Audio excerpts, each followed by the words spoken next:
प्रदेश कांग्रेस सरकार पर तुष्टीकरण, महिला और दलित उत्पीड़न के आरोप लगाते हुए भाजपा प्रदेश प्रवक्ता अमित गोयल ने कहा कि जो लोग हम पर आरोप लगाया करते थे कि लोग मंदिर तो बनाएंगे लेकिन तारीख नहीं बताएंगे, उन सभी को मैं आगामी 22 जनवरी 2024 को प्रभु श्री राम के भव्य मंदिर में रामलला की स्थापना के अवसर पर आमंत्रित करता हूँ। हमारे लिए गर्व की बात है कि प्रधानमंत्री नरेंद्र मोदी भारत की आस्था के सांस्कृतिक केंद्र का उद्घाटन करेंगे। सनातन धर्म को मानने वाले असंख्य लोगों का इंतजार अब समाप्त होने को है। इन 500 सालों में राम मंदिर के निर्माण के लिए बहुत बड़ी संख्या में लोगों ने अपना बलिदान दिया है। भाजपा ने भी इसके लिए एक लंबी लड़ाई लड़ी है और हमारी सरकारों और उस समय बर्खास्त किया गया था जब इस विवादित ढांचे को जनता के द्वारा ध्वस्त किया गया था। पूर्व राज्यसभा सांसद एवं प्रदेश प्रवक्ता राम कुमार वर्मा ने प्रेस वार्ता को संबोधित करते हुए कहा कि प्रधानमंत्री नरेंद्र मोदी के 2014 में सत्ता संभालते ही उन्होंने देश के सामने संकल्प लिया था, सेवा, सुशासन और गरीब कल्याण को प्राथमिकता देंगे। पीएम मोदी ने कहा था कि हमारा केंद्र बिंदु विकास होगा और हमारी प्राथमिकता सभी का सर्वांगीण विकास बिना भेदभाव के होगा।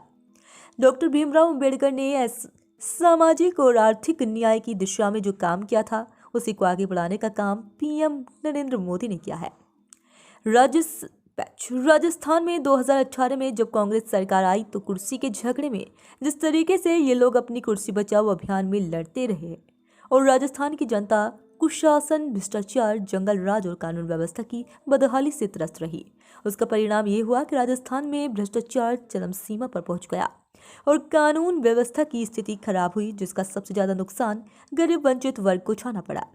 पूर्व राज्यसभा सांसद एवं प्रदेश प्रवक्ता राम कुमार वर्मा ने कहा कि कांग्रेस आजादी के बाद से गरीबी हटाने का नारा देती आई है, लेकिन कांग्रेस ने सिर्फ गरीबों को मुख्यधारा से हटाने का काम किया है। अत्याचारों की बात करें तो आज प्रदेश में 38,000 अपराध के मामले दर्ज है, जिसमें से 35,000 दुष्कर्म के मामले हैं।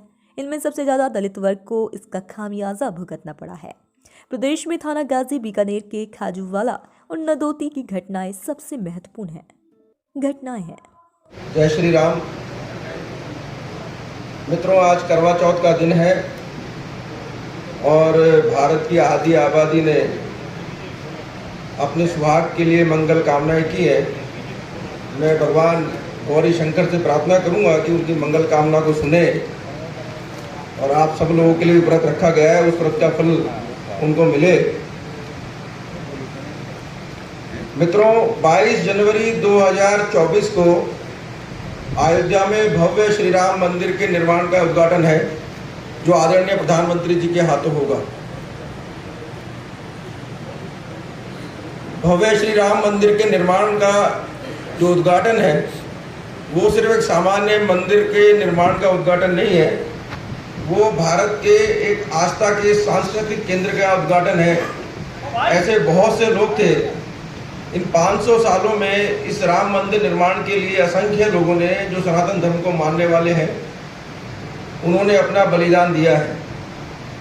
भारतीय जनता पार्टी ने भी इसके लिए एक लंबी लड़ाई लड़ी है और आप ये देखिए कि हमारी 4 सरकारों को उस समय पर बर्खास्त किया गया था जब एक विवादास्पद ढांचे को ध्वस्त किया गया था जनता के द्वारा। मित्रों, ऐसे बहुत से लोग थे जो हमसे पूछते थे कि मंदिर तो बनाएंगे लेकिन डेट नहीं बताएंगे।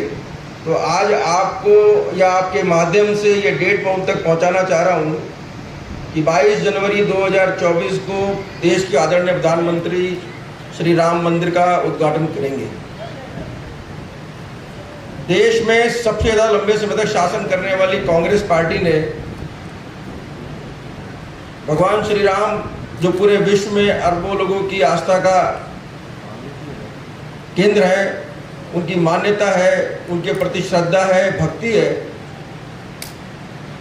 उन भगवान श्री राम को काल्पनिक बता दिया था।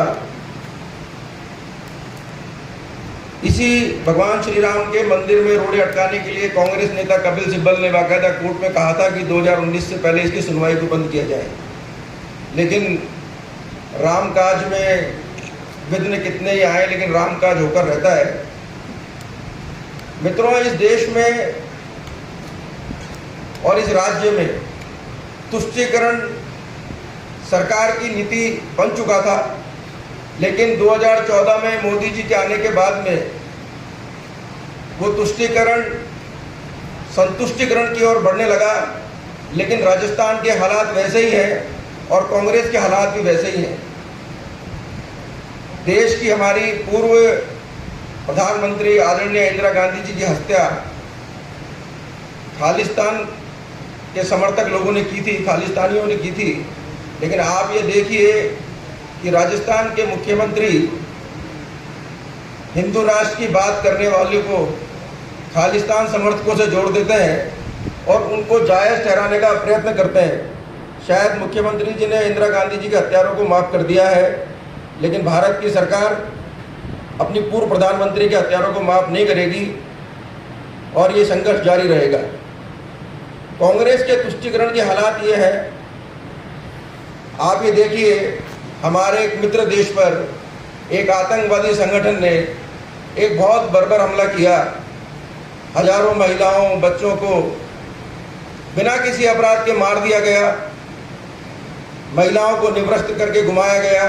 कैसे कैसे वीडियो आपके सामने आए हैं, कैसे पेट को चीर कर अजन्मे बच्चों को निकाल के मार दिया गया। ये सब हमने देखा है। लेकिन कांग्रेस पार्टी ने जब इसके संबंध में एक प्रस्ताव पास किया सीवीसी के द्वारा, तो कहीं भी हमास के आतंकवादी संगठन की न तो आलोचना की, न इजराइल के समर्थन में कुछ कहा। उल्टा उन्होंने भारत सरकार की नीतियों का विरोध किया। ये जो सारा विरोध है मित्रों, ये अपने वोट बैंक की राजनीति के कारण है। कांग्रेस पार्टी देश में मान के चलती है कि जो अल्पसंख्यक वोट है, जो मुस्लिम वोट है, वो उनका अपना वोट है और वो उसको सेव करने के लिए किसी हद तक भी देश की सुरक्षा से भी समझौता करने को तैयार रहती है।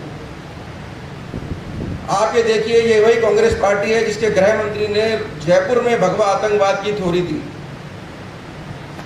भारतीयता और भारत वंशों को बदनाम करने का प्रयास किया। ये वही कांग्रेस पार्टी है जिसके युवराज राहुल गांधी ने अमेरिकी राजदूत टिमोथी रमर को कहा कि भारत को लश्कर-ए-तैयबा से ज़्यादा खतरा हिंदूवादी संगठनों से है। ये वही कांग्रेस पार्टी है जिसके प्रधानमंत्री ने कहा कि देश के संसाधनों पर पहला अधिकार मुसलमानों का है, अल्पसंख्यकों का है। एक तरफ बीजेपी है, भव्य राम मंदिर का निर्माण, विश्वनाथ कॉरिडोर का निर्माण, महाकाल कॉरिडोर का निर्माण। हमारे देश के प्रधानमंत्री ने एक सांस्कृतिक राष्ट्रवाद की अलग जगाई है। देश में बिखरे हुए लोग जो अलग अलग जाति संप्रदाय में बिखरे हुए थे, उन सबको एकजुट करने का प्रयास किया है। लेकिन कांग्रेस की नीति हमेशा बांटने की रही है और राहुल गांधी जी ने तो सारी हदें ही उसमें पार कर दी है। और वही स्थिति राजस्थान की है।